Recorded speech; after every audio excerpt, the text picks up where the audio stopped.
Okay. მოგესალმებით კიდევ ერთხელ ყველას. დღეს გვაქვს რიგით მეორე კვირა, რომელიც შეეხება თემას სახელად ცვლადები და პირობითი ოპერატორები. მაგრამ მანამდე მოკლედ გავიაროთ, წინაზე რა გავიარეთ, რა შევეხეთ, დავიწყეთ მარტივი JavaScript-ის პროგრამების წერა, როგორ გამოვიტანოთ მნიშვნელობები კონსოლში, როგორ შექმნათ ცვლადები, შევინახოთ მასში მნიშვნელობები, გავიარეთ გამოსახულებები და ასე შემდეგ. და ასევე ვისწავლეთ როგორ უნდა დავფრომთოთ, ან როგორ უნდა კითხოთ users რაღაც კითხვა, მივიღოთ პასუხი, თუ საჭიროა რიცხვში გადავიყვანოთ და ასე შემდეგ. დღეს ცვლადებზე კიდევ გავაგრძელებთ საუბარს და ასევე გადავალთ პირობითი ოპერატორების ახსნასაც. მაგრამ სამ მაგ-თემებს შევეხებოდე, მანამდე მინდა რომ გავიაროთ ერთ-ერთი პროგრამის ტექსტ ედიტორის საკითხიც.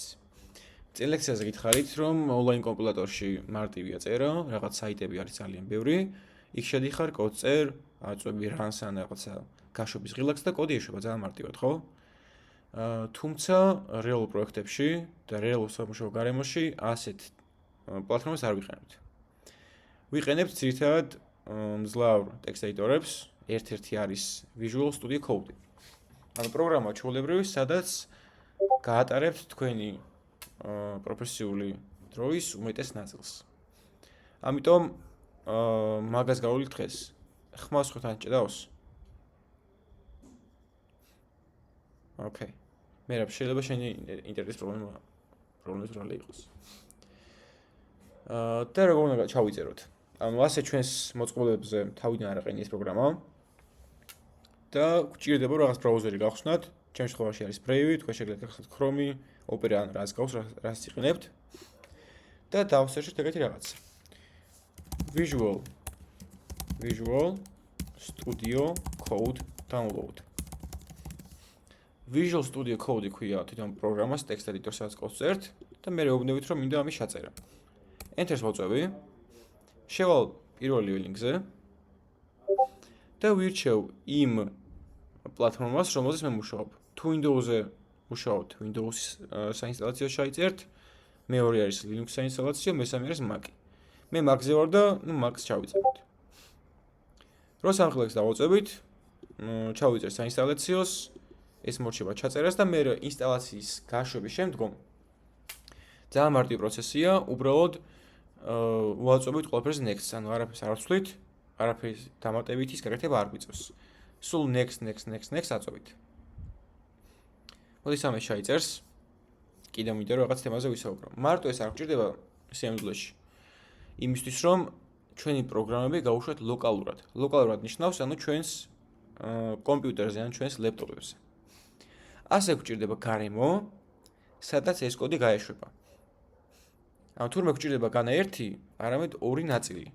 პირველი ნაწილი არის Visual Studio Code, ანუ სადაც ტექსტს დავწერთ და მეორე ნაწილი არის სადაც კოდს გავუშვებთ. და კოდის გასაშვებად ვიყენებთ Node.js. Node.js.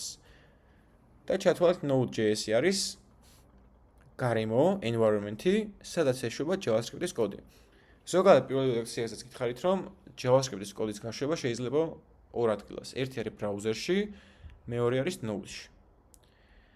ბრაუზერში უშვათ შეგვიძლია ფრონტის აპლიკაციები გავუშვათ, Node-ში შეგვიძლია ლოკალურად გავუშვათ JavaScript-ის პროგრამები.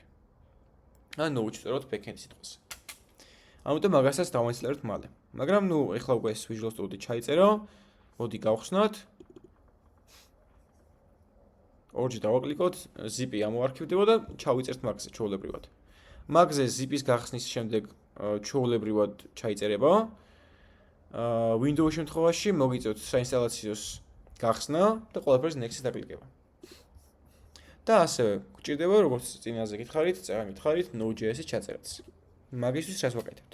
წერთ ისევ ბრაუზერში ახალ ტაბში Node.js download. ან ჩავიწეროთ Node.js. Enter-ს ვაწვევით. პირველი ლინკზე შევდივართ და ვიწერთ Node.js-ს. აქაც იგივე პრინციპია. აი ქვევიდან ვიწერთ, თუ Mac-ზე ვარ, მაგიდან ჩავიწერ, თუ არა და სხვა ფაილს ჩავიწერ. მოიხლა Mac-ზე ვარ და Mac-ზე ჩავიწერ და აქაც იგივე ამბავია, რომ ველოდებით საინსტალაციოს ჩაწერას, როცა ჩავიწერთ, ორჯერ ვაკლიკებთ და მე ყველაფერზე ვაძლევთ next. ნუ მაგაზე უფრო მარტივია, თავისით გააკეთებს ყველაფერს. აი continue აქ მაინც ჭირდება.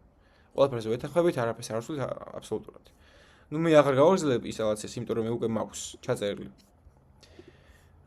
და შემდგომ უკვე შეგვეძლება ჩვენი პროგრამების გაშვება ლოკალურად. თუმცა ზოგჯერ Node.js ჩაწერისას პროგრამას უსაუბროდ არ მუშაობს, იმიტომ რომ არ აღიქვავს. ამიტომ მოგიწევთ თქვენი კომპიუტერის ან ლეპტოპის დარესტარტება. და დარესტარტების შემდეგ ის ერორები გაქრება, რაც აქამდე გქონდათ. მაგრამ მოდი ახლა გავხსნათ ეს Visual Studio Code. როგორი გარემო გვაქვს, ხო? ნუ აი აქედან შევალ მე, taskbar-ში მაქვს, შეიძლება დესკტოპზე გქონდეთ, მოდი დავაკლიკოთ ერთხელ. და იხსნება ასეთი გარემო. ახლა რა ხდება? ეს გარემო შედგება რამდენიმე ნაწილისგან.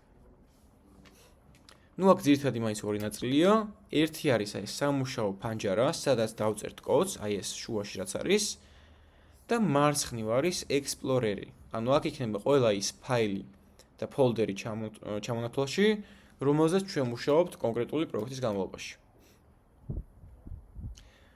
როგორ უნდა გავხსნათ ახლა პროექტი?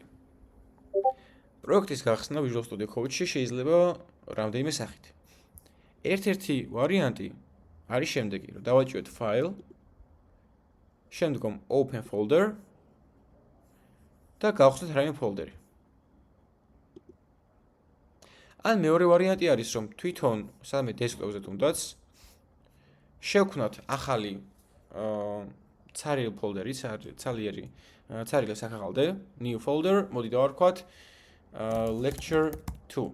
Enter. და რას ვუკეთებთ? ძალიან მარტივად შეიძლება რომ უბრალოდ აი ამას ხელი მოვკიდოთ და ჩავაგდოთ Visual Studio Code-ის აიკონში. ან taskbar-ში, ან თუ დესკტოპზე ქნებათ, მანდაც იმუშავებს. და გაიხსნა ჩვენი პროგრამა.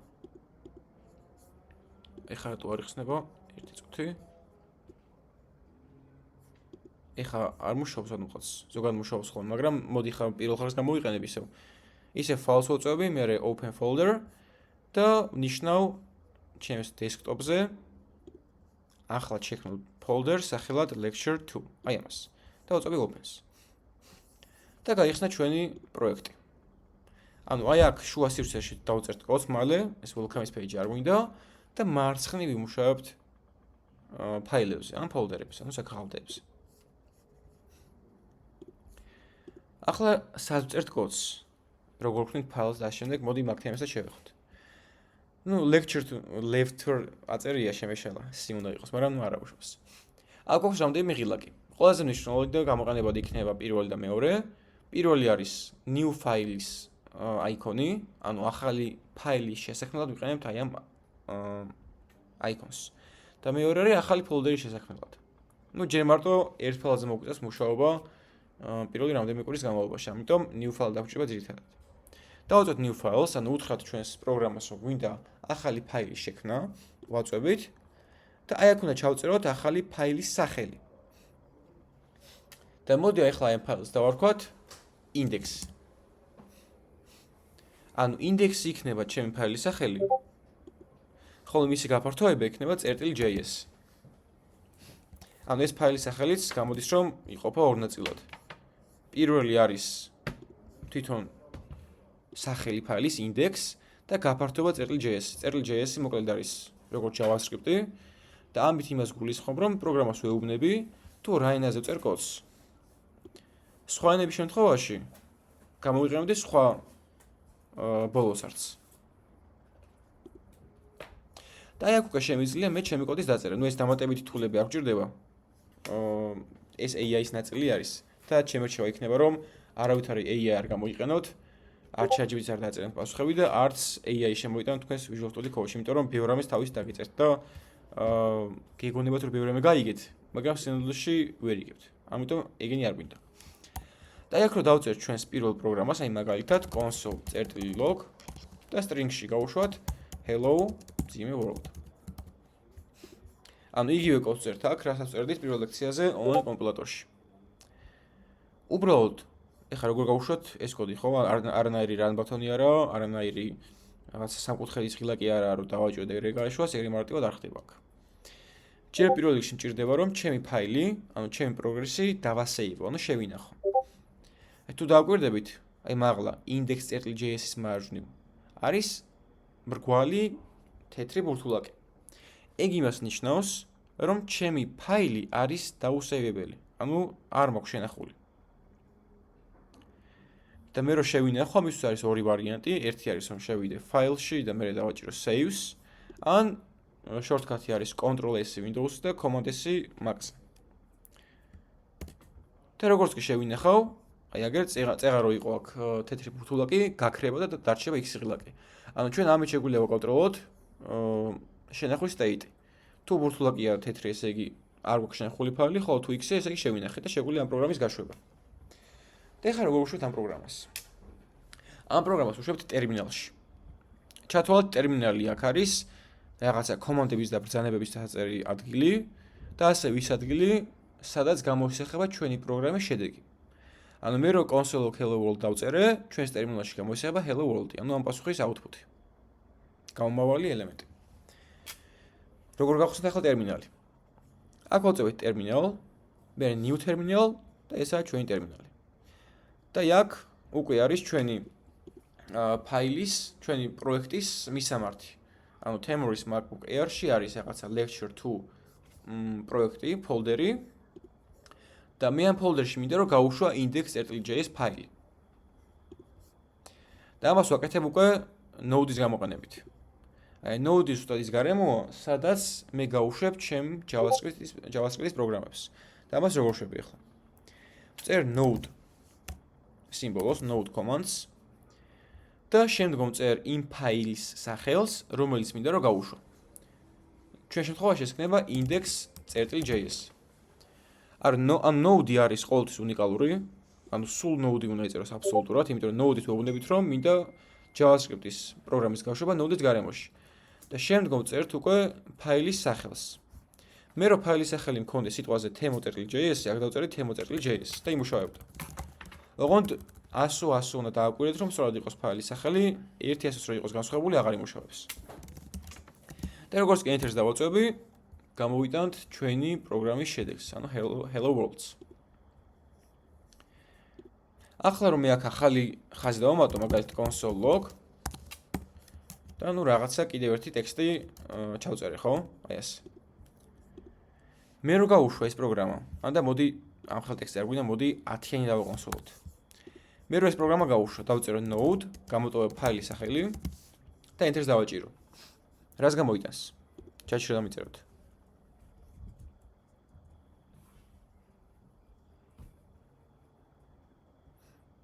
ათი არაფერს hello world-ი. კიდე ხო არ გაქვს რაიმე ვარიანტი? აჰა, კი. ორივეს არ გამოიტანს. გამოიტანს მარტო hello world-ს. და ნუ წინა ნაწილს, რაც დასავებული მქონდა, მე წავშალე. მაგრამ მოდი ესეთი რაღაც გავაკეთოთ. მოდი ახლა ჩავწერე. და ახლა გავუშვებ. ახეთ მარტო გამოიტანა hello world. ეს იმიტომ მოხდა, რომ როგორც გითხარით, აქ რომ აქ თეთრი ბურთულაკი, ესე იგი ჩემი ფაილი არის შეუნახავი, არ დამისევებია. ჯერ უნდა დავაჭირო Ctrl+S, რომ შევინახოთ ფაილი და მე გავუშვა. ანუ ამით მე გავუშვი ჩემი ფაილის წინა ვერსია, ბოლოს როცა მქონდა შენახული. ანუ ყველა ახალ ცვლილებაზე, როცა მინდა პროგრამა გავუშვა, დავასევო ფაილი და მე გავუშვა. თორე რაღაც ნაწილი არ გაიშვება. ეხლა რომ გავუშვა, node გამოტოვება index.js ბრძანებით, ჩვეულებრივად გაიშვება. აი ასე. და ხო, არ არის აუცილებელი რომ მაინც და მაინც ყველა პატარა ცვლილების ან ერთი ხაზის დამატების დროს გავიმეორებთ ეს კომანდი node გამოტოვება index.js და ასე შემდეგ. სულ არ გვინდა რომ ხელი ვწეროთ. კომანდების ისტორიაში შეგვიძლია რომ იმოძრავოთ ტერმინალში. აი მაგალითად, კლავიატურაზე ზევითა და ქვევითა ისრებით შეგვიძლია რომ გავაკეთოთ. მაგალითად, თუ ზევითა ისრებს დავაწვევით, გადავდივართ წინა კომანდზე, ანუ ადრე რას დავწერე, ყველაზე ადრე. ხოლო ქვევით გავდივარ შემდეგ რა კომანდის დავწერე. ანუ ამ ისრებით მე ვიმოგზაურებ ჩემი კომანდების ისტორიაში. და აღარ მომიწევს ერთ და იგივე კომანდის ან ერთ და იგივე ბრძანების რამდენჯერმე გამეორება. ანუ რამდენი ნაწილია, ხო? არის ერთი პროექტის შექმნა, მერე Visual Studio Code-ში გახსნა ასე, ან file open folder-იდან, შემდგომ ვქნით რაღაცა files წერილ JS გაფართოებით აუცილებლად სახელი თქვენზე იყოს, რაც გინდა დაარქვით. მე ვწერთ კოდს, ვასწრებთ და Node-ის გამოყენებით უშვებთ ტერმინალში. Okay. ოღონდ აქ ერთადერთი რაღაცა პრობლემა შეექმნებათ, რომელიც უკავშირდება prompt ფუნქციას. Prompt-ი უკვე ვიცით, რომ გამოიყენება user-ის და prompt-ისთვის, ანუ როდესაც მინდა რომ მომხმარებელს დავუსვათ კითხვა, ძალიან მარტივ კონტექსტში. აი მაგალითად მე რომ დავწერო აქ prompt how are you, როგორ ხარ? დავასეივო control S-ით, ну command S-ით, იმიტომ რომ მაგზე ვარ და გავუშვა პროგრამა. ნახეთ დამიწყა error. Prompt is not defined. ანუ prompt-ი არ არის განსაზღვრულიო. როდესაც რაღაცა ფუნქციას ვიყენებთ და მიწევს რომ არ არის განსაზღვრული, ეს იმას ნიშნავს რომ ან არასდროს მიწერია, ან ეს ფუნქცია არ არსებობს. და სინამდვილეში prompt-ი JavaScript-ში არ არსებობს, ანუ prompt-ი არ არის JavaScript-ის ფუნქცია. Prompt-ი არის ჩაშენებული ბრაუზერში და მხოლოდ ბრაუზერში მუშაობს. ამიტომ საწყის ეტაპზე ჩემი რჩევა იქნება, რომ prompt-იანი ამოცანები გააკეთოთ ისევ ონლაინ კომპილატორებში, ანუ რაღაც ვებსაიტებზე, საიტებზე. თუმცა play code იყოს პროგრამის და ამ შემდეგ. და როდესაც მორჩებით იქ გატესტოს, უბრალოდ მოკიდოთ ხელი და გადმოიტანოთ აქ Ctrl+C, Ctrl+V, რომ დაასევოთ და შეინახოთ თქვენი პროგრესი. ხო, დანარჩენი ამოცანები ჩვეულებრივად აქ გააკეთეთ. თუ იმეს გაგიჭირდებათ, ამ გარემოსთან შეგუება, შეგიძლიათ რომ 1-2 კვირით გადადოთ ეს ამბავი, იმუშაოთ ისევ შემდეგი 1-2 კვირის მასალის განმავლობაში ის რომელიმე ონლაინ კომპილატორზე და მერე გადმოერთოთ ამ პროგრამას. ეგეც არაა პრობლემა. და აი ახლა უკვე მინდა რომ გადავიდე დღევანდელი ლექციის თემაზე. ცვლადები და პირობითი ოპერატორები.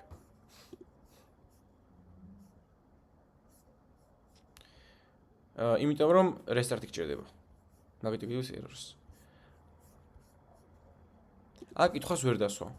რაღაც ხერხები არსებობს, მაგრამ უფრო გაგვრცელებს და არ გვინდა ჯერ.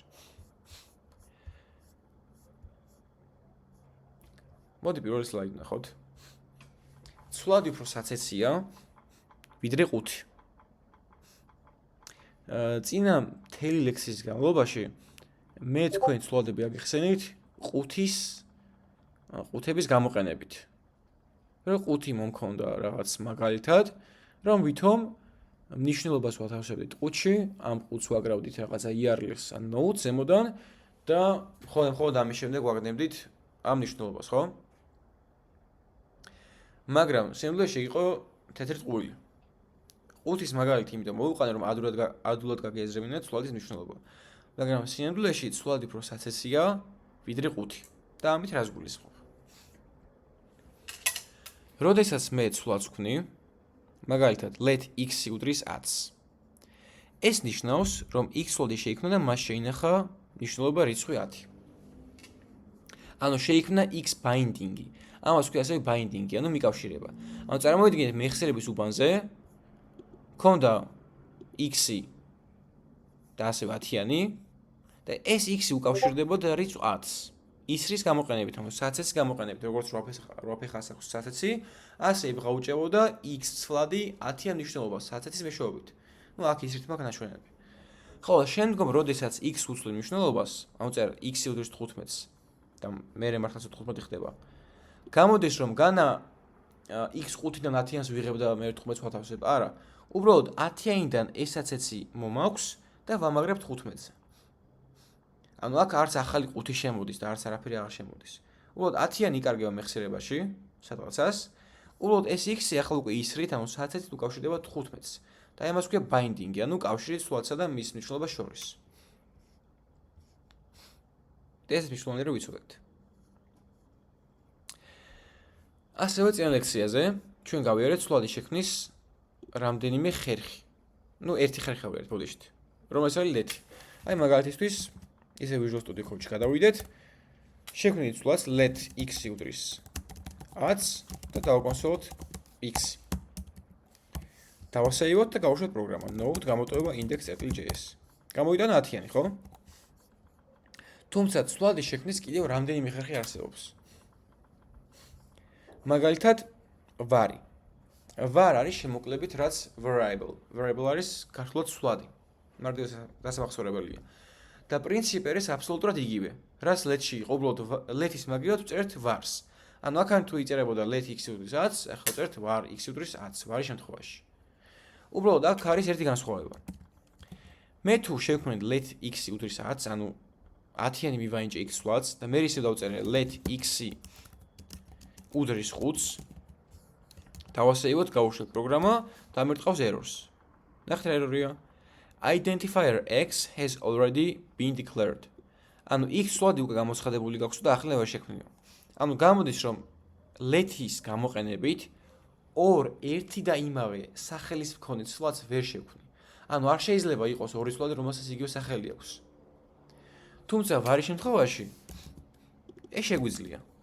ანუ var x უდრის 10 რომ იწერე და მე var x უდრის 5-ს, რო დავაკონსოლო ახლა მე უკვე x-ის მნიშვნელობა იქნება 5. ანუ ეს x-ი არა, ეს სხვა x-ი არის. უბრალოდ იგივე სახელი ქვია. აი აქაც იგივე მაგალითი მიწერე, თავიდან var x უდრის 10 და რო დავაკონსოლე 10 მივიღე შედეგად, კომენტარზე სახელი მიწერია. ხოლო მე რო იგივე სვლადი შევქმნით, იგივე სვლადს ვეძახი, მაგრამ სხვა სვლადი უბრალოდ იგივე სახელი აქვს. და 20 მივაინჭე, x არის 20 უკვე და არა წინა მნიშვნელობა. თუმცა var არის მოძველებული. საკმაოდ ბევრი წლის წინ, 8-9 წლის წინ გამოვიდა let-ი. ერთ-ერთი ახალი JavaScript-ის update-ისგან განახლების დროს და var-ი მოძველების მერე და var-ს აღარ ვიყენებთ. აი ძალიან იშვიათი შემთხვევებში, ეგეც იმიტომ რომ რაღაცას გვიმარტივებს, ოღონდ კარგ უნდა ვიცოდეთ რაში ვიყენებთ. და მისი side effect-ები, ანუ გვერდითი მოვლენებიც უნდა ვიცოდეთ. და მაგას ბოლოშიც აგიხსნით. ეს მაინც იცოდეთ სვლადის შექმნის მეორე გზა. და ასევე არსებობს სვლადის შექმნის მესამე გზაც. კონსტი. კონსტი არის შემოკლებული სიტყვა კონსტანტასი. კონსტანტა არის მუდმივა. მათემატიკაში გვაქვს უამრავი მუდმივა. აი მაგალითად, ერთ-ერთი მუდმივი მათემატიკაში არის π. წრეების ფორმულებში გამოიყენება ძირითადად. და ეს π არის სულ 3.14 და კიდევ რაღაც რიცხვები უსასრულოდ. მაგრამ დამკვირვებლად ვიყოთ 3.14. ანუ ეს π მათემატიკაში არ იცვლება და არც არასდროს შეიცვლება. არასდროს არც არ უნდა მოხდეს. ანუ არის მუდმივა, კონსტანტა, ანუ შემოკლებით კონსტ. და ახლა სვლადების სინტაქსში და კონტექსტში როგორ ვიყენებთ ამ კონსტ სიტყვას, keywords. კონსტით შექმნილი სვლადის მნიშვნელობის შესვლა არ შეგვიძლია. ანუ მე თუ კონსტით შევქმნი არ იმის სვლადი მაგალითად π და მივაინჭე მას მნიშვნელობა 3.14, მე რო π5 გავხადო, errors დამირტყავს. ანუ პროცესი იგივეა, უბრალოდ აქ უკვე let-ის და var-ის მაგერად ვიყენებთ const-ს. ანუ მაგალითად const π აქ დიდი ასობით იმიტომ წერ რომ ეგეთი სახელია და დიდი ასობით იწერება. შემეძლო პატარა ასობით დამეწერა, პრობლემა არ არის. π უდრის 3.14-ს. ეს π რო გამოვაკონსოლოთ, ჩვეულებრივად გამოვიტანთ π-ის მნიშვნელობას, ანუ 3.14-ს დავასაივოთ, გავუშვათ 3.14. მაგრამ მე თუ მოვიდოვე π-ის მნიშვნელობის შეცვლა, დავასაივოთ, გავუშვათ, დამიწერს errors. Assignment to constant variable.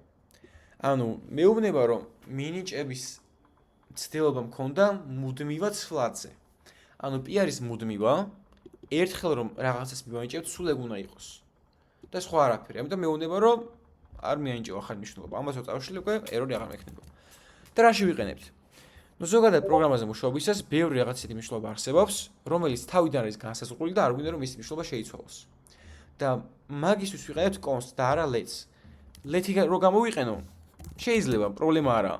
მაგრამ მე თუ გათვლილი მაქვს რომ ეს π არ იცვლება და მე შემთხვევით შევცვალე, ადამიანები ვართ და პროგრამაში და საიტების კეთებაში და ყველანაირი სისტემის წერაში ყველას მოსდი შეცდომა. აბსოლუტურად ყველას მოსდი შეცდომა. და მთელი მსოფლიოს პროგრამები და სისტემები ბაგებითაა სავსე, ანუ პრობლემებით.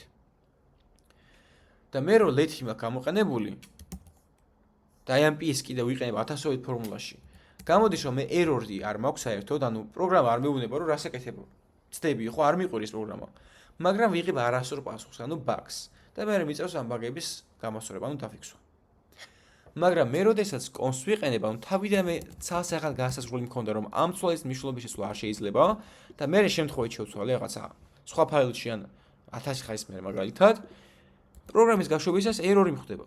error-ი კარგი რაღაცაა ძალიან. ანუ თუ errors ხედავთ, error-ი გვეუბნება ზუსტად იმ ადგილს და იმ უბანს, სადაც არის შეცდომა და რა არის შეცდომა. და მე მივალთ და გავასწორებთ.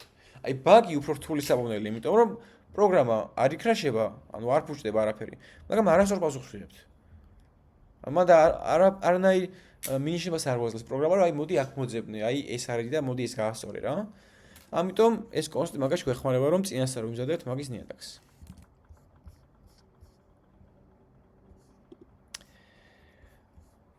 წინა ლექციაზე ვისაუბრე რამდენიმე ტიპის მნიშვნელობებზე.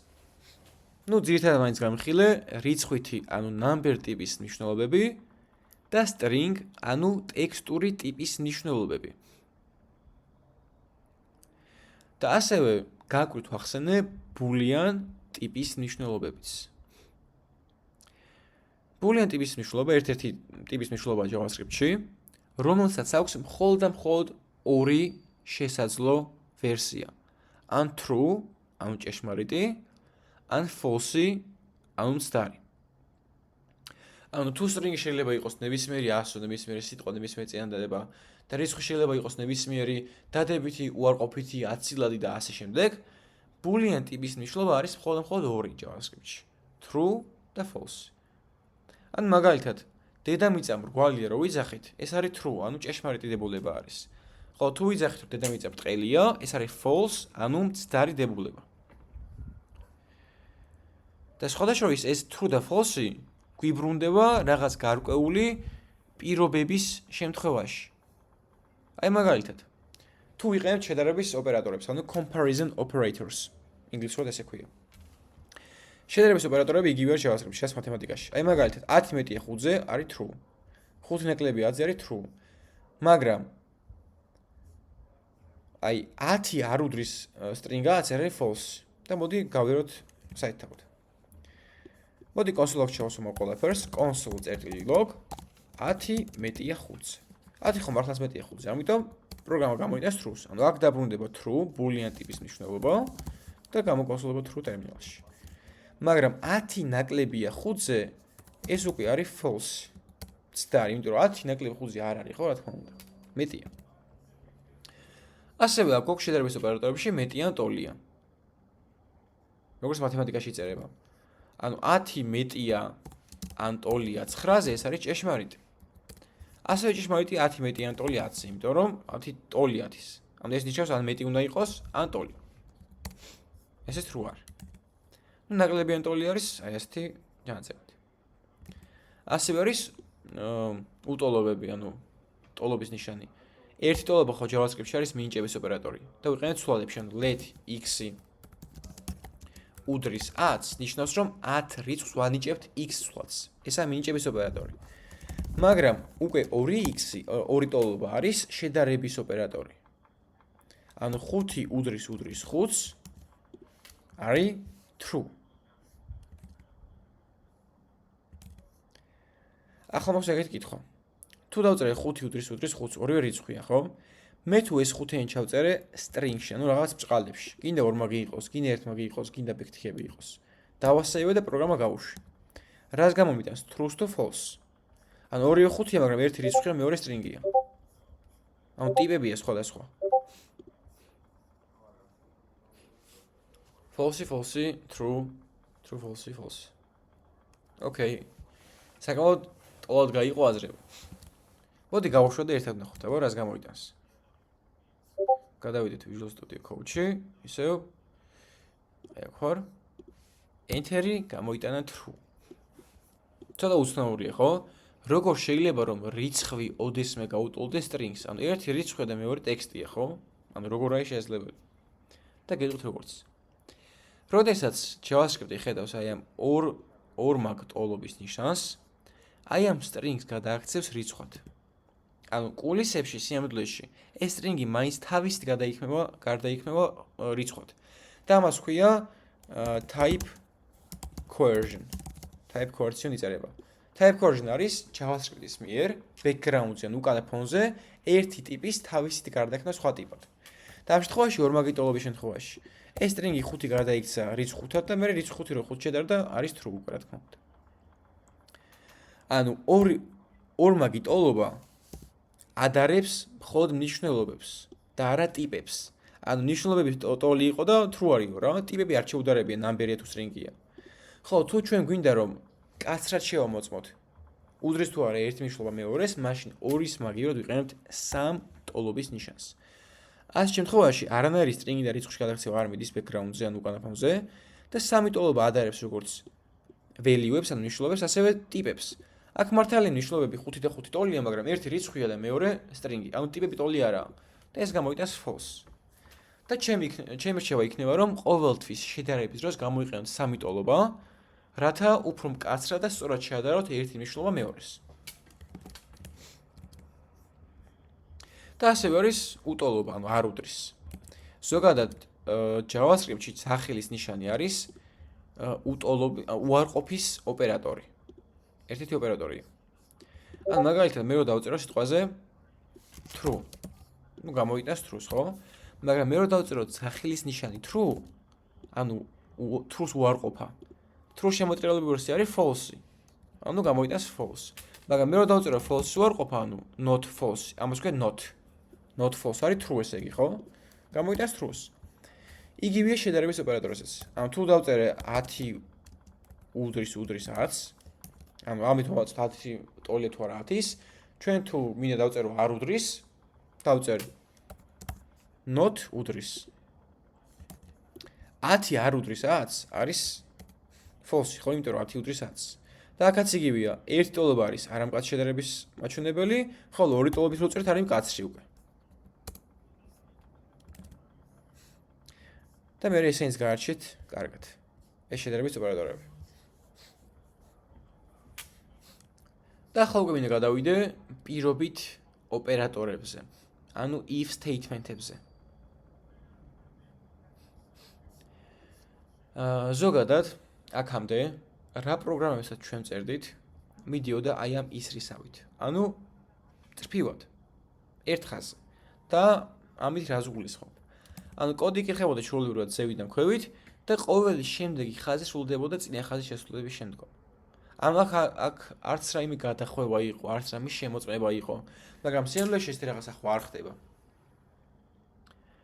ანუ როდესაც შევდივართ რაღაცა ჩვენს აკაუნტზე რომელი პლატფორმაზე, თუ მაგალითად შედის რაღაც საიტზე მამრობითი სქესის წარმომადგენელი რაღაც სხვა უჩანს პროფილის ფოტოთ და ქალს ან გოგოს უჩანს სხვა პროფილის ფოტო, ხო, დეფოლტად. ანუ აქ არის რაღაც ისეთი ოპერატორები და ისეთი მექანიზმი, რომელიც პროგრამას ამუშავებს განსხვავებულად. ანუ თუ რაღაცა პირობა შესრულდა, მოდი ასე გავაკეთოთ, ხოლო თუ სხვა პირობა შესრულდა, მოდი ისე გავაკეთოთ. და ამ დროს უკვე ჩვენი პროგრამა წრფივი აღარ არის. ამ დროს უკვე ხდება ესეთი მექანიზმი. რომ აი ამ წერტილში შემოდის პროგრამა, თუ ერთი პირობა შესრულდა, მაშინ რაღაც ერთი გავაკეთოთ, ხოლო თუ მეორე შესრულდა, გავაკეთოთ რაღაც მეორე. და ამისთვის ვიყენებთ უკვე if statement-ებს. if არის ქართულად თუ. ანუ მაგალითად თუ დღეს კარგი ამინდი იქნება, გარეთ გავა.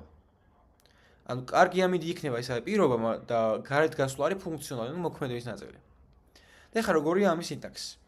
წერთ ifs, ანუ თუ, მერე მოდის მრგვალი ფრჩხილები და ამ მრგვალ ფრჩხილებში წერება პირობა, ანუ condition. ჩემს წინა მაგალითში თუ გარეთ გავალ არის პირობა. მერე იხსნება ფიგურული ფრჩხილები და ფიგურულ ფრჩხილებში იწერება ფუნქციონალი, ანუ execution. ფუნქციონალი იქნებოდა გარეთ გასვლა. ანუ თუ ამინდი კარგი იქნება, გარეთ გავალ. ანუ თუ კარგი ამინდი არ იქნება, არ გავალ, შესაბამისად, ხო? და ნუ კოდის სახით ასე შეიძლება რომ ჩავწეროთ. მაგალითად, შევქმნათ let x უდრის 10, x-ი შევქმნათ ცვლად 10 მივანიჭეთ და დავწეროთ რომ თუ x მეტი 10-ზე, მაშინ ეს ფიგურული ფრჩხილები არის როგორც მაშინ. მაშინ დავაკონსოლოთ მეტი 7-ზე. ანუ პირდაპირ გითხება რა, ჩვეულებრივად. მოდი შევქმნათ let x უდრის 10 და დავწეროთ რომ თუ პირობა იწერება ფრჩხილებში, x მეტია 5-ზე, მაშინ, ანუ ფიგურული ფრჩხილები დავაკონსოლოთ და ფიგურული ფრჩხილს უხსნით თავის დიხურება უკვე. დავაკონსოლოთ x მეტია 10-ზე. აი ეს. მეტია 5-ზე ბოდიშით. გავუშვათ, გამოვიდა x მეტია 5-ზე. და რატომ? x-ის მაგალითად ხო შეიძლება 10-იანი. x მეტია 5-ზე? კი რა თქმა უნდა მეტია, ამიტომ ეს დააბრუნებს true-ს. და თუ if-ის პირობაში საბოლოო ჯამში დაბრუნდა true, მაშინ პროგრამა შევა მის execution-ის ნაწილში, ანუ ფიგურულ ბრწყილებში. და დააკონსოლებს x-ია 5-ზე. ხოლო თუ false დაბრუნდა არ შეასრულებს. აი მაგალითად, თუ x-ი არის 4 მაგალითად, აქ ხო 4 შეждდება. 4-ია 5-ზე? რა თქმა უნდა, არა, ამიტომ აქ იქნება false-ი. და თუ if-ის პირობაში false მიწერია, აქ აღარ შევდივართ. და ეგეც რო გაჩვენოთ, აქ 4 იყოს, აქ x-ი იყოს და გავუშვათ პროგრამა. ნუ არაფერს არ გამოიტანს, ხო? იმიტომ რომ x-ი 5-ზე მეტი არაა, შესაბამისად ეს არ სრულდება.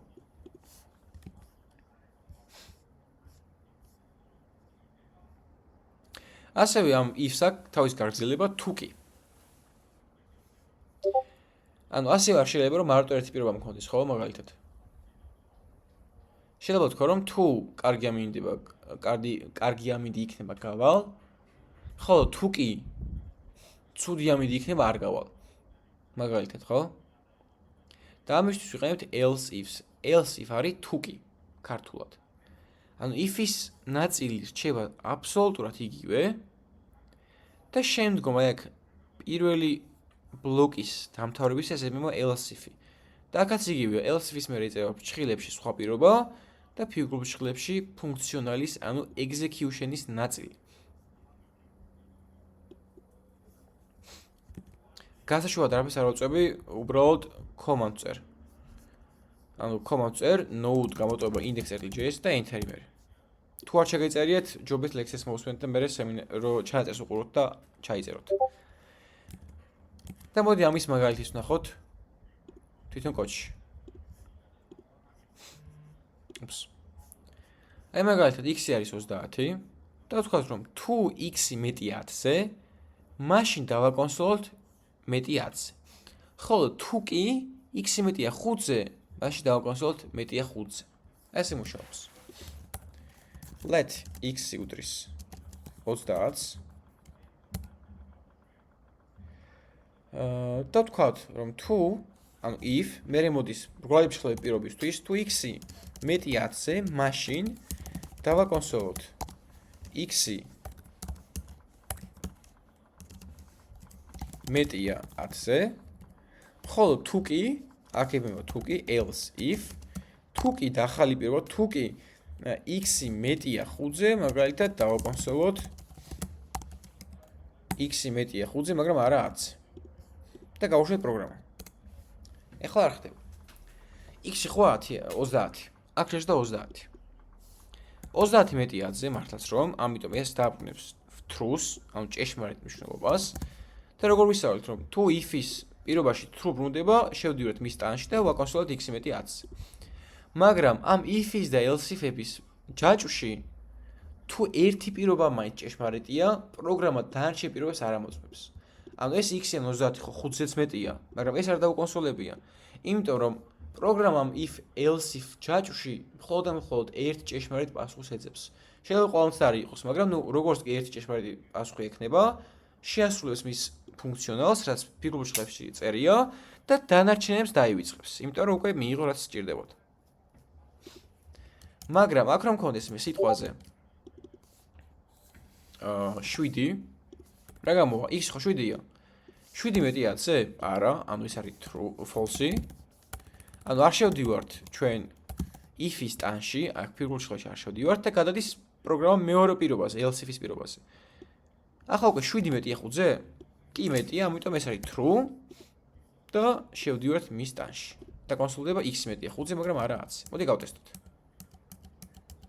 უკან გადავიდეთ Ctrl-Z-ით. Ctrl-Z-ით ვაკეთე უკან გადასვლას. და დაწერა x მეტია 5-ზე, მაგრამ არა 10-ზე. ეს იყოს 30, პირველივეზე შევა და მეორეს აღარ შეამოწმებს. ანუ მეორეს პირობას აღარ ამოწმებს, ივიწყებს. განა მარტო აქ არ შედის, არც ამოწმებს, იმიტომ რომ პირველი უკვე მიიღო.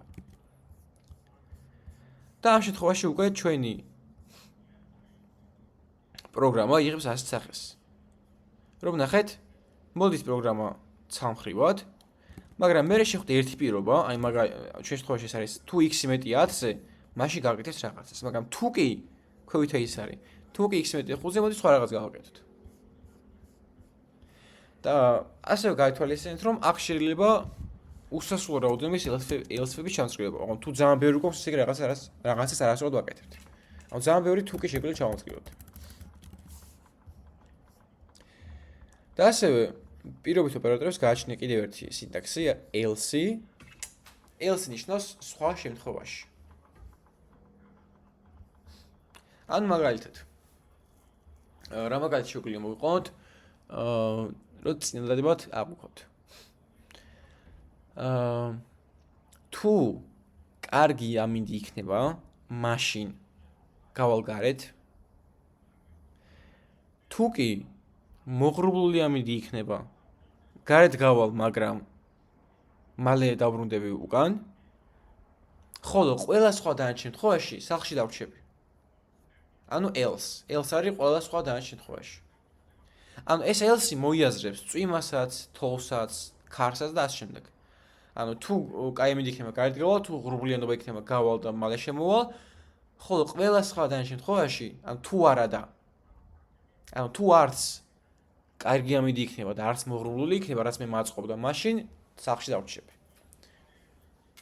და ამ else თავისი პირობა არ გააჩნია if-ის და else-ის ნაწილი იგივე აბსოლუტურად და ამ else პირობა არ გააჩნია იმიტომ რომ ნიშნავს თუ არადას ანუ ყველა სხვა დანარჩენ შემთხვევაში ანუ ამ სახლში დარჩენასაც ხო პირობა არ აქვს ანუ თუ არც კაი ამინდი და არც ღრუბელია მხოლოდ მაშინ ვrჩები სახლში და მაგას პირობა აღარ აქვს უკვე უბრალოდ ვrჩები თუ არც ერთი არ შესულდა და აქაც ერი მუშაობს რომ თუ if else ჯაჭვში არც if-ის პირობა შესულდა და ჭეშმარიტი არ იყო ხო და არც else-ის ან else-ების პირობა არ აღმოჩნდა ჭეშმარიტი მაშინ პროგრამა ავტომატურად შევა else-ის ბლოკში რაც არ უნდა მოხდეს ანუ მაგალითად თუ დავწერეთ let x უდრის 3-ს თუ x-ი მეტია 5-ზე მაშინ დავკონსოლოთ რომ მეტია 5-ზე თუ კი x-ი მეტია 10-ზე დავკონსოლოთ რომ მეტია 10-ზე თუ არა და დავკონსოლოთ რომ ნაკლებია ტოლი 5-ზე ეს პროგრამა რო გადმოვიდოდეთ ახლა let x-ი უდრის 3-ს მერე თუ x-ი მეტია 5-ზე მაშინ დავაკონსოლოთ x-ი მეტია 5-ზე თუ კი ანუ else if თუ კი x-ი მეორე პირობა მქონდა თუ კი x-ი მეტია 10-ზე მაშინ დავაკონსოლოთ რომ x-ი მეტია 10-ზე მეტია 10-ზე მაგრამ შეიძლება ისეთი მომენტი გქონდეს რომ არც ერთი და არც მეორე პირობა არ იყოს ჭეშმარიტი ან მაგალითად აქ რო გვაქვს სიტყვაზე 7-იანი ხო გავუშვით პროგრამა გამოიტანს x-ი მეტია 5-ზე იმიტომ რომ აქ რჩევს 7-იანი 7 მართლაც მეტია 5-ზე ეს არის true ამიტომ პროგრამა შედის if-ის ტანში აკონსოლებს x მეტია 5-ზე და else-ს აღარ ამოწმებს ასე მოდი მეორე ვარიანტის გამიხილოთ როდესაც x-ი არის მაგალითად 15 არა მოდიში 15 არა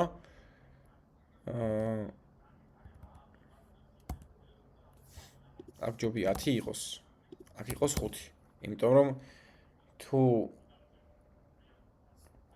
აქ დავწეროთ 10-ზე მეტია და დავწეროთ 5-ზე მეტია ეს x-ი მეტია 5-ზე მაგრამ არა 10-ზე ხო ანუ 5 შემთხვევაში და 6 შემთხვევაში აქ არ შევა და შევა აქ ანუ x-ი მეტია 5-ზე მაგრამ არა 10-ზე იმიტომ რომ 6 მეტი არ არის 10-ზე მაგრამ 6 მეტია 5-ზე რო გქონდეს სიტყვაზე 15 15 ხო მეტია 10-ზე ეს არის true ამიტომ იგრევე აქ შევალთ და მეორეს აღარ შემოწმებს და ახლა უკვე დაბეჭდავს x-ი მეტი 10-ზე ანუ სხვა პასუხს დააბრუნებს x-ი მეტი 10-ზე მაგრამ ხო არის ისეთი შემთხვევა როდესაც არც ერთი პირობაა ჭეშმარიტი არც მეორე და არაფერი სრულდება ანუ პროგრამა არაფერს არ აკეთებს მაგალითად ავიღოთ 3-იან გავუშვით პროგრამა ნახეთ შედეგს არ აბრუნებს არაფერს ანუ 3 არც 10-ზე მეტია არც 5-ზე მეტია და პროგრამა არაფერს არ მიკონსოლებს და მე ვერ ხვდები რა გააკეთე პროგრამა ხო და აი ასეთ შემთხვევებში მუშაობს else ყველაზე კარგად ანუ თუ რიცხვი არც 10-ზე მეტია მაგალითად არც 5-ზე მეტია ის უეჭველი 5-ზე ნაკლები იქნება ანუ წერთ else console-ოგ x ნაკლებია 5-ზე და აქ else-ში პროგრამა მხოლოდ მაშინ შემოდის როდესაც არც ერთი if-ის და არც ერთი else-ის პირობა არ არის ჭეშმარიტი ანუ არც ეს არ ჭეშმარიტი არც ეს და კიდევ აქ მქონდეს ბევრი else-ი არც ერთი რო არ ჭეშმარიტი ბოლოს შესრულება უკვე else მაგრამ თუ რომელიმე ჭეშმარიტი else-ი აღარ შესრულება else-ს დავივიწყებთ ანუ ახლა უკვე გამოიტანს x-ი ნაკლები 5-ზე. ან თუ არც 10-ზე მეტია, არც 5-ზე მეტია, სხვა რა ვარიანტი დარჩა, ხო? ანუ ყველა სხვა დანარჩენი შემთხვევა არის ის, რომ x ნაკლები იქნება 5-ზე. და ამაში ვიყენებთ else. მაგრამ თუ ისე მაქვს 13 რომ 10-ზე მეტი ან true არის, ეგრევე დაკონსოლდება x-ი მეტი 10-ზე და არც else if-ის პირობება შესრულდება და არც else შევა პროგრამა. ამებსაც დაივიწყებს. და ხო, if else სტრუქტურა დაიმახსოვრეთ, რომ აი ცალკე if-ის დაწერა შეიძლება მაგალითად. აი ეს როგორ წეროს. ცალკე if else-ის დაწერა შეგვიძლია ასე რომ იყოს სიტყვაზე. თუმცა არ შეიძლება რომ ჯერ გქონდეს if-ი, else-ი და მერე else if-ი. ჯერ უნდა იყოს if-ი, მერე else if-ები, ან else if-ი რამდენიც გვინდა, თუ გვაქვს რა თქმა უნდა, თუ გჭირდება და ბოლოს უნდა იყოს else.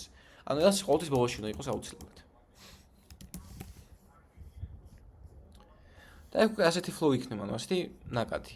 რომ თუ x-ი მეტია 5-ზე, აი ამას გააკეთებს, აი x-ი მეტია 5-ზე, თუ კი x-ი მეტია 10-ზე ამას გააკეთებს, აქ გადავა, ხო ყველა სხვა დან შემთხვევაში გადმოვა მეორე მხარეს.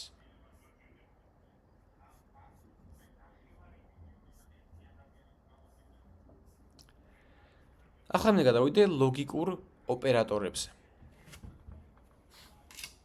ლოგიკური ოპერატორი გვაქვს JavaScript-ში 3, ну ერთ-ერთი უკვე გითხარით not, ანუ ეს უარყოფის ლოგიკური ოპერატორი.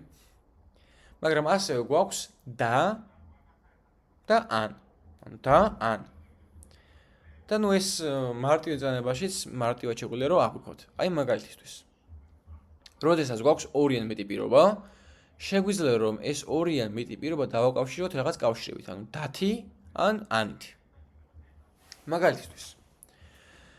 მე თუ ჩავედი მაღაზიაში და დამოვალეს რომ ამომეტანა კარაქი და კვერცხი. და მე მარტო კარაქი ამოვიტანე. მე სწორად მოვიქეცი თუ არა? ჩაში რომ დამიწეროთ. ანუ კარაქი და კვერცხი დამოვალეს ამომეტანა მაღაზიიდან და მე მარტო კარაქი ამოვიტანე. მე სწორად მოვიქეცი? თუ არა სწორად მოვიქეცი? სწორად მოვიქეცი. არა, ხო მართალია, სწორად არ მოგცეულვარ. იმიტომ რომ მე მითხრეს რომ კარაქი და კვერცხი ამოვიტანეო, ეგ იმას ნიშნავს რომ კარაქიც და კვერცხიც ორივე უნდა მომეტანა და მე მარტო კარაქი ამოვიტანე, ან მარტო კვერცხი ამოვიტანე. ჩემთვის რო ეთქვათ რომ აი მოდი თემო მაღაზიაში შედი და კარაქი ან კვერცხი ამოვიტანე. ეს რას ნიშნავს რომ თუ კარაქი ამოვიტანე მშვენიერი, თუ მარტო კვერცხი ამოვიტანე მშვენიერი და თუ ორი ამოვიტანე ხო თვალ მშვენიერი. აი იგივე არის ეს და ან სიმბოლოები JavaScript-ში. ეს და აღინიშნება ორი აი ეს სიმბოლოთი და ანი აღინიშნება ორი ვერტიკალური ხაზით. და ამებს თავისი საბოლოო პასუხები აქვს. აი მაგალითად true და true არის true და true აბრუნებს საბოლოო ჯამში truth. ანუ და კავშირის შემთხვევაში და ლოგიკური ოპერატორის შემთხვევაში ყველა პირობა უნდა იყოს ჭეშმარიტი, რომ საბოლოო პასუხი მივიღოთ ჭეშმარიტი. ანუ მე კარაქიც უნდა მომეტანა და ამავდროულად კვერცხს უნდა მომეტანა მაღაზიიდან. ანუ მე თუ ერთ-ერთი არ შევასრულე false-ია რა. მაგალითად თუ კვერცხი გავა false-ი ან კარაქი გავა false-ი, საბოლოო ჯამში ვერ შევასრულე ჩემი დავალება. და false-ია, ხო? ანუ მე ორივე უნდა შევასრულო, ანუ 10-ვე ან 100-ვე რამდენი პირობაც მექნება das შემთხვევაში, რომ საბოლოო პასუხიც, საბოლოო გამომავალი პასუხიც იყოს true. აი შემთხვევაში პირიქითა. ანის შემთხვევაში ერთი მაინც რო იყოს true, საბოლოო პასუხი იქნება true. ანუ true ან false გვაძლევს truth. false ან true გვაძლევს truth. და false ან false გვაძლევს false საბოლოო ჯამში რა. ანუ მე თუ დამავალეს რომ მაღაზიიდან მომეტანა კარაქი ან კვერცხი და მე კარაქი ამოვიტანე მარტო. მშვენიერი, იმიტომ რომ კარაქი ან კვერცხი უნდა მომეტანა. მარტო კარაქიც მშვენიერი, მაგრამ მე თუ არც კარაქი ამოვიტანე და არც კვერცხი, ესე იგი რაღაც დავაშავე, ხო? იმიტომ რომ ერთ-ერთი მაინც უნდა მომეტანე მინიმუმ.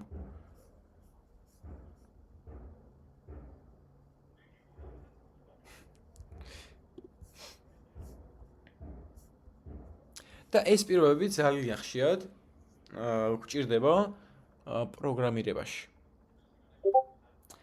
აი მაგალითად, მე მინდა გავიგო რიცხვი არის თუ არა 90-სა და 100 შორის. ნახე, ანუ თუ სწორად დავალაგებ ამოცანას, ეგრევე კარნახავს ამოცანას პირობა რა მჭირდება. 90-სა და 100 შორის. ანუ რა გამოდის რომ მე რომ აქ რიცხვი მაგალითად let x უდრის 95-ს, როგორ გავიგო რომ ეს 95 არის 90-სა და 100 შორის. აი რომ მითხრა ჩატში. რა პირობა მჭირდება? ნუ if მჭირდება, რომ თუ რაღაცა, მაშინ 90-ზე აშორის არის. მაგრამ პირობა რა იქნება?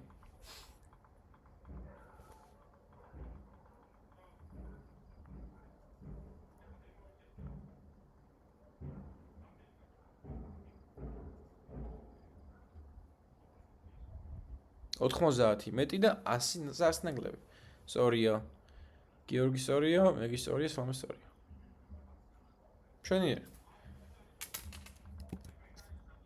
ანუ რიცხვი 90-სა და 100 შორის მხოლოდ მაშინაა მოთავსებული, როცა ის 90-ზე მეტიცაა და ამავდროულად 100-ზე ნაკლებიც.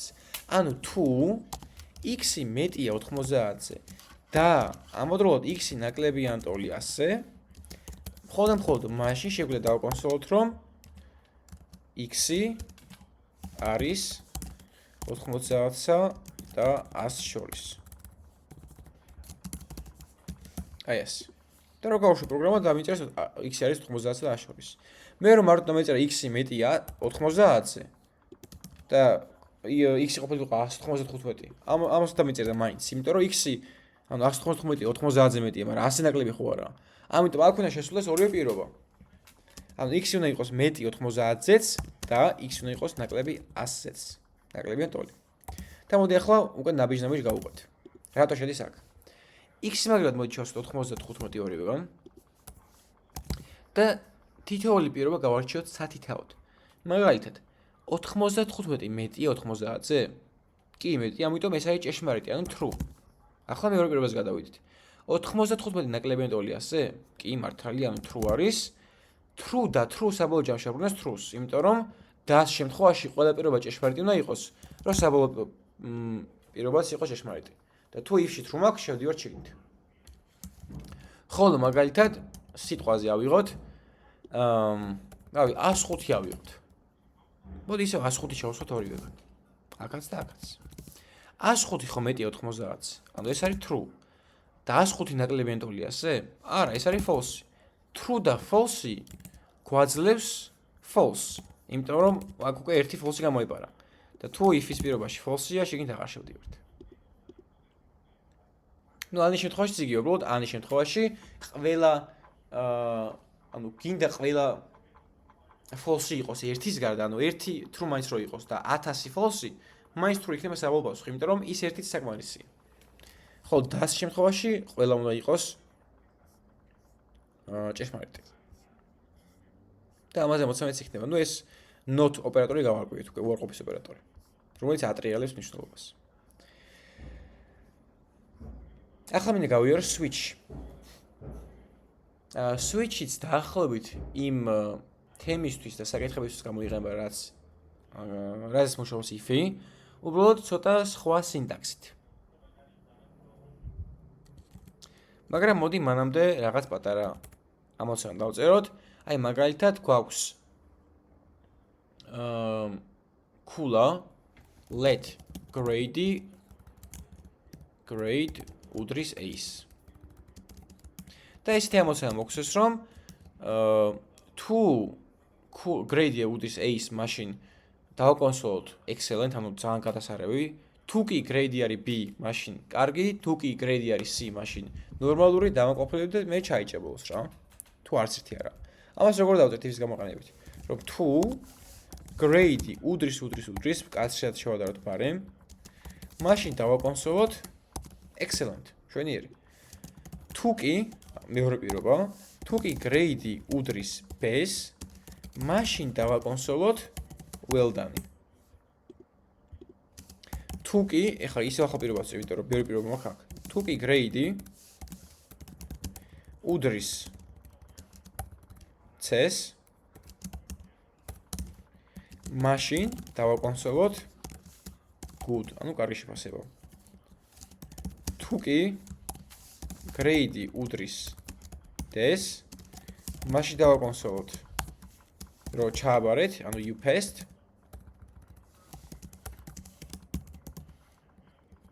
და ყველა სხვა დანარჩი შემთხვევაში, ანუ else. მოდი if-ით შეგვიძლია ვთქვათ დამაკმაყოფილებელზე else if-ი კიდე დავამატოთ. Else if grade უდრის f-ს, ბარემ თავაზობს აქ ვიყურეთ. დავაკონსოლოთ better try again. ანუ შემდეგში უკეთესადეო და ყველა სხვა დანარჩენ შემთხვევაში უთხრათ რომ ჩაიჭრა, ანუ failed. ანუ რა გამოდის რომ თუ A არის grade მაშინ ამას დაბრეჭდავს, თუ B არის ამას, თუ C არის ამას, თუ D არის UPS, თუ F არის better try again და თუ არც ერთი არა, ანუ ყველა პირობა false იყო. მაშინ პროგრამა ავტომატურად შევა else-ში და თუ F-ზე ქოვით დაიყო, ესე იგი ჩაიჭრა გამოსტაზე, ხო? გავუშვათ excellent-ია. C იქნება good. მაგრამ თუ არც ერთია, აი G მაგალითად რაღაც რა. G ხო არც ერთი არა, ანუ G არ უდრის არც A-ს, არც B-ს, არც C-ს, არც D-ს, არც E-ს. აქ I უნდა იყოს ბოდიში. ამიტომ ჩაიჭრა. და აქ თუ დავაკვირდებით, აი ამ ნაწილს ვიმეორებთ ძალიან ბევრჯერ. 1, 2, 3, 4, 5 ჯერ ვიმეორებთ grade უდრის. არა და ამ პროგრამაში მე რა მევალებოდა? მე მხოლოდ მევალებოდა grade-ის ცვლადის მნიშვნელობის გატესტვა. ანუ მაინტერესებდა grade A იყო, B იყო, C იყო, D იყო, E იყო თუ რა იყო, ხო? ანუ მარადო მაინტერესებდა. არც მეტია, ნაკლებია, რაღაცა რთული და კომპლექსური პირობა არ მქონია, ხო? უბრალოდ მაინტერესებდა რომ გამეტესტა ამ grade-ის მნიშვნელობა. და ეს შემთხვევებში, როცა მინდა რომ ცვლადის უბრალოდ მნიშვნელობა გავტესტო, ანუ უდრის ცვლადი თუ არა რაღაც ერთ მნიშვნელობას ან მეორეს, აი მაშინ ვიყენებთ უკვე switch-ებს. რომელიც ლოგიკურად იგივე აბსოლუტურად, უბრალოდ სინტაქსურად განსხვავდება და უფრო მარტივ გამოსავალს გვთავაზობს. და როგორ გამოიყენება ახლა ეს? იწერება switch, მე switch-ის ფრხილებში იწერება გასატესტი მნიშვნელობა, ანუ რისი მნიშვნელობის გატესტვა გვაინტერესებს და ფიგურული ფრხილები. და ფიგურული ფრხილებში იწერება case-ები. ანუ ამ პროგრამას როგორ შევწერთ switch-ებით? Switch მე რგოლ ფრხილებში იწერება რა ის სვლადი, ან ის გამოსახულება, რომელიც მნიშვნელობას მინდა რომ გავტესტო, მე მინდა რომ გავტესტო grade-ის მნიშვნელობა, ხო? და მე ვიძერ case-ებს. Case A ნიშნავს იმას, რომ grade თუ არის A, მაშინ, ანუ მაშინ ხო if-ის შემთხვევაში ფიგურული ფრხილები, აქ არის 2 წერტილი. მაშინ მოდი დავაკონსოლოთ excellent.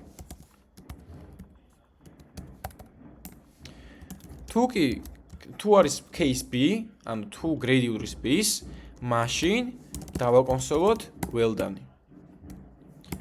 Case C-ზე დავაკონსოლოთ good, case D-ზე დავაკონსოლოთ UPS, case E-ზე დავაკონსოლოთ better try again. და default-ზე დავაკონსოლოთ failed. Default იგივე არის switch-ებში, რაც აქ else. ანუ თუ არც ერთი, ანუ არც A-ია grade, არც B, არც C, არც D, არც E, მაშინ default-ში ანუ else შევა და დააკონსოლოს fails. მოდი გავტესტოთ, ხო? აი ამას მოვნიშნავ, დავაკომენტარებ. და აქ მოდი მქონდეს A. და ხო, case-ების მერე ერთ დავით მარჯვნივ გაწიეთ ხოლმე, რომ უფრო კითხვები იყოს. ესეთი ამის ჩაწერის სტილი. აი რო გავუშვა ახლა ეს, რა პასუხს ამომიგდებს? Grade არის A. რას ამომიგდებს? Excellence, good, well done, UPS, better try again to fails. როგორ მნიშვნელობას? აბა, დამიწერეთ ჩატში. Салам ყველას. During good. Excellent. Okay. ანუ რა ხამ grade არის A, წინა შემთხვევაში იყო თუ grade A იყო excellent-ს აკონსოლდებოდა, ხო? ანუ მარადო რაღაც აკეთებდა. დანარჩენ პირობებს არც ამოწევენ, იმიტომ რომ როდესაც if-ის შემთხვევაში ერთი პირობა მაინც ჭეშმარიტია, გინდა if-ის იყოს, გინდა else if-ის, დანარჩენ პირობებს აღარ ამოწევს პროგრამა. აქაც ხო იგივე უნდა იყოს, რომ თუ grade A-ია და მართლაც A-ია, მაშინ დაკონსოლდეს ეს excellent. ხო? მაგრამ მე რო გავუშვა, ყველაფერი კონსოლდება, excellent, well done, good, UPS, ყველაფერი. და ეს იმიტომ არის, რომ case-ებს არ შეუძლიათ გაჩერება. როგორც if-ებს შეეძლოთ გაჩერება, რომ თუ ერთი პირობა იქნებოდა true ან ჭეშმარიტი, ჩერდებოდა დანარჩენი if-ის ბლოკის ან if-ის ჩაჭვის გაჩერება, აქ ეგრე არ ხდება. ამიტომ ყველა execution-ის, ანუ შესრულების ნაწილის ქვევით მოგვიწევს break-ის დაწერა, ანუ დამუხრუჭება. ანუ აქაც break-ი მინდა, აქაც და აქაც. ნუ ბოლოს აღარ მინდა, იმიტომ რომ ამის მერე აღარაფერი წერია. ეს რას ნიშნავს, რომ თუ case A ან თუ grade არის A-ის ტოლი, მაშინ დაკონსოლდება excellent და დაბრეიქდება, დამუხრუჭდება. ანუ ამას უკვე ხელოვნურად ვაკეთებ ჩვენით. გავუშვათ, გამოვიდა excellent. Grade რო იყოს სიტყვაზე C, გამოვა good. და რო არც ერთი არ იყოს, ანუ F-ი მაგალითად, F-ი არც ერთი არა. იქნება failed. და ნუ როგორც ხედავთ, აი grade უდრის არ ვიყენებთ. ეს მაინც იგულისხმება. აქაც სამი ტოლობით დარდება, უბრალოდ кейსებით უწერთ ყოველივეს. და როცა ასეთი მარტივი შედარების ოპერატორი მინდა რომ გამოვიყენო, ანუ მინდა რომ შევადრო რაღაც ერთი ცვლის მნიშვნელობა რაღაც სხვას, ვიყენებთ ხოლმე switch-ებს უფრო ხშირად. ნუ პრაქტიკაში ბევრ ხშირად if-ს გამოიყენებთ, switch-ებს იშვიათად, მაგრამ რაღაც მომენტებში switch-ები საკმაოდ ჭკვიანურად შეიძლება რომ გამოიყენოთ და მარტივად რომ ჩავწეროთ. აი switch-ი მაგაშვება უბრალოდ switch-ით განსაზღვროთ max syntax-ს. როცა გვინდა რომ რაღაცა მნიშვნელობა გავუტესოთ, მაგალითად grade და ვთქვათ რომ თუ grade არის მაგალითად a სიტყვაზე, და case-ებს უწერთ. აი a-ის შემთხვევაში in the case of არის შემთხვევაში. a-ის შემთხვევაში მოდი დავაკონსოლოთ excellent-ი, b-ის შემთხვევაში დავაკონსოლოთ well done-ი, ანუ თუ grade უდრის a-ის, ან უდრის b-ის, ან c-ის და ასე შემდეგ. Okay? და დღეისთვის ბოლო თემაზე, რასაც მინდა რომ ვისაუბრო, არის let versus var. ანუ let-ისა და var-ის შედარება. ანუ რა განსხვავება let-სა და var შორის. ნუ ერთი უკვე ვთქვით რომ let-ით ერთი და იმავე სახელის მქონე ორ სლოტს ვერ შეგვიძლია, ანუ let name უდრის თემოს და let name უდრის კაკოს არ შეიძლება. აქ შეიძლება var-ის შემთხვევაში. ანუ var-ებს არ ვიყენებთ დიდად. კიდე let-ში რა არ შეიძლება. მე რო დავწერო მაგალითად. მოდი ნუ ამას დავაკომენტარებ, რომ მე თქვენს ნახოთ ეს კოდი. აი მაგალითად let x უდრის 10 დავწერო და მე დავაკონსოლო. ხო გამოვიდანს კოდიში x იმჭირდება. ტერმინალი ჩამეკეცე, მოდი ახლა გავხსნით. node index.js გამოვიდა 10-იანი. მაგრამ მე კონსოლოგი მქონდეს ზევით ატანილი და მირწყავს errors. ნახეთ რა არის cannot access x before initialization. ანუ ვერ ვწდები x ცვლადს შექმნამდეო, ანუ ეს არის ინიციალიზაცია, შექმნა ცვლადის. ანუ გამოდის რომ ჯერ ცვლადს ვიყენეთ და მერე შევქმნით და პროგრამა ხო ზევიდან ქვევით მოქმედებს. და ესე არ შეუძლია, ჯერ უნდა შექმნა ცვლადი და მერე გამოიყენო. მაგრამ var-ის შემთხვევაში ამას გვაბატიებდა. ანუ errors არ დაარტყავდა undefined. Undefined არის განუსაზღვრელი. ანუ ეს ცვლადი ხო defined არის. აქ errors არ არტყავს, მაგრამ undefined საკეთებს. ანუ ჯერ არ არის განსაზღვრული x, მაგრამ ელოდება რომ განისაზღვროს. და სხვა შორის ეს თუ არა მიხსნი, ეხლაც გეტყვით რომ თუ ცვლადი უბრალოდ შევქმენი და მნიშვნელობა არ მივანიჭე და დავაკონსოლე, მისი default მნიშვნელობა არის undefined. ანუ უმნიშვნელო მნიშვნელობა მიუნიჭებელი რა, განუსაზღვრელი. და ეს არის defined, ანუ განსაზღვრული ცვლადი. და აქაც იგივეა, რომ var-ის შემთხვევაში ჯერ რომ ვიყენებ x ცვლადს, ჯერ განუსაზღვრელია, მაგრამ როცა განუსაზღვრელი მე რო defined გახდა. და რა არის მესამე განსხვავება?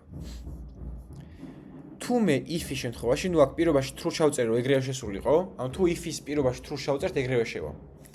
თუ მე if-ის ტანში, ანუ if-ის ბლოკში scope-საც უწოდებთ ამ ნაწილს, ფიგურულ ბრწყილებს, შევქმენი let-ით ცვლადი, ამ ცვლადს მე აი ამ ფიგურული ბრწყილების გარეთ ვერ გავიტან. ანუ რო დავწერო მაგალითად if true, ან რა ქრა იმ პირველ მქონდეს მნიშვნელობა არ აქვს, let x უდრის 5-ს. x უდრის 5-ს. და აი ამ ბლოკის, აი ამ ფიგურული ბრწყილების გარეთ დავაკონსოლო console log x. მოდი ჯერ შიგნით ვიზავ. რომ გაჩვენოთ და დავწმუნდეთ, რომ შიგნით ჩვეულებრივად მუშაობს. აი გამოვიდა. if true ეგრევე შევიდა და დაკონსოლდა 5. მაგრამ გარეთ დამირყავს errors. x is not defined. ანუ x არ არის შექმნილიო, განსაზღვრული არაო. ანუ x კი განსაზღვრულია, უბრალოდ მხოლოდ აი ამ გარემოში, აი ამ ფიგურულ ბრწყილებში. სინამდვილეში x ამ ფიგურული ბრწყილების გარეთ არც არსებობს. მარტო აქ ცხოვრობს, ანუ გარეთ ვერ გადის. და var-ის შემთხვევაში გადის. ანუ var შეუძლია რომ ცვლადი გაიტანოს აი ამ ფიგურულ ბრწყილებიდან. ახლა უკვე გამოვიდანს. თუმცა ჩემი რჩევა იქნება რომ let-ები გამოიყენეთ სულ და const-ები, var-ები არ გამოიყენოთ და თუ მაინც და მაინც ისეთი შემთხვევა გაქვთ რომ რაღაცა ბლოკში და ფიგურულ ბრწყილებში შექმნათ ცვლადი და გარეთ გაიტანოთ, ასე ქენით. ჯერ შექმნით ცვლადი გლობალურად და მნიშვნელობა არ მიენიჭოთ და მნიშვნელობა მიენიჭეთ უბრალოდ რამე ბლოკში, აი აქ if-ში მაგალითად. და ეს უკვე იმუშავებს. და რატომ? მე რო დავწერე console log x-ი, ეს x-ი შექმნილი იყო გლობალურად, გლობალურ scope-ში, ანუ სულ გარეთ. და მე ამ ცვლადის მნიშვნელობის შესვლა შემიძლია ნებისმიერ ადგილიდან, ნებისმიერ სიღრმეზე. ანუ აქ nested if-ები შემიძლია, ანუ ჩაშნებული if-ები შემიძლია. კიდევ ერთი if-ი რომ მქონდეს. აქაც შემიძლია შევცვალო. მაგრამ ნუ ვარის ეს ფიჩერიც რო ვიცოდეთ ამ თვისება, მაინც კარგი იქნებოდა. ოკეი, ნუ დღეს მიმოვიხილეთ ცვლადები, გავიარეთ ახალი ცვლადის შექმნის ტიპები, ვარი და კონსტი. გავიარეთ ბულიან ტიპის მნიშვნელობები, შედარების ოპერატორები და ჩავმოვდით ასევე if statement-ებს. სადაც არის if-ი, else-if და else. რომელიც საშუალებას გვაძლევს, რომ პროგრამა წავიყვანოთ მრავალმხრივად და არ იყოს წრფივი ისრით მიმართული. რომ თუ რაღაც ერთი პირობა დაკმაყოფილი და მოდი ის გავაკეთოთ, თუ მეორე დაკმაყოფილი და ის გავაკეთოთ და ასე შემდეგ. და ასე ვისწავლეთ let's და ვარშავის განსხვავება და switch-ის გამოყენებას. რომელსაც ჭკვიანური რაღაც solution-ებიც აქვს ხოლმე. ოკეი. დღეს სულ ეს იყო. ეხლა ჩანაწერს გამორთევ და გადავიდეთ კითხვა-პასუხის რეჟიმზე.